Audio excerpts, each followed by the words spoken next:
Dans les stations-service, les Burkinabés devront ajouter désormais 100 francs CFA sur chaque litre de carburant acheté. La décision a été rendue publique mercredi à l'issue du Conseil des ministres. Le gouvernement dit n'avoir pas d'autre choix. Nous sommes en moyenne, avant cette situation, en moyenne à 2 millions de litres jour.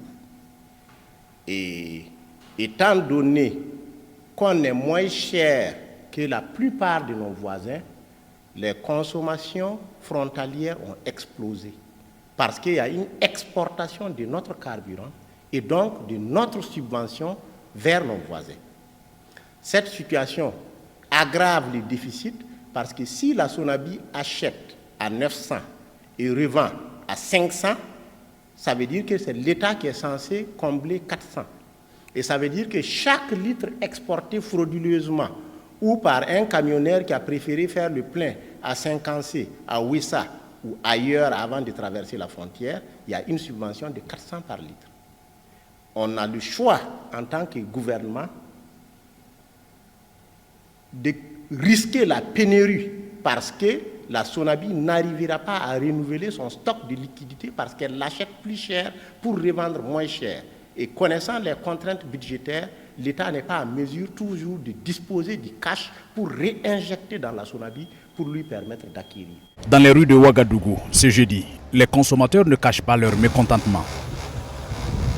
Bon, on ne peut que prendre acte, bien vrai que ce n'est pas facile, mais on ne peut que prendre acte, surtout que c'est une conjoncture internationale qui les oblige à le faire. Et je sais que ce n'est pas à leur gré également qu'ils l'ont fait. Ce n'est pas facile, déjà que les prix des denrées de première nécessité ont déjà subi une augmentation considérable. Si l'essence aussi augmente, on ne sait pas comment on va se débrouiller. La situation du pays même, ça ne doit pas être comme ça. Augmenter, c'est normal d'augmenter, mais c'est trop quoi, c'est trop. Sinon, en tout cas, ça ne nous arrange pas. De travailler, mettre les chances, non, c'est anormal. Hein. On n'est pas d'accord avec ça même. Mon cher ami, ce n'est pas facile. Hein.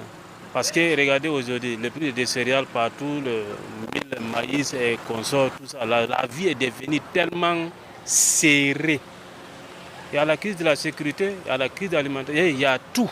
Cette augmentation est inadmissible selon la Ligue des consommateurs du Burkina. Pour la Ligue, le gouvernement devrait subventionner des prix des produits de grande consommation comme l'ont fait certains pays. Tout va augmenter encore, c'est le consommateur qui va payer. S'indigne la Ligue des consommateurs du Burkina face à la hausse des prix du carburant. Lamine Traoré pour VOA Afrique, Ouagadougou.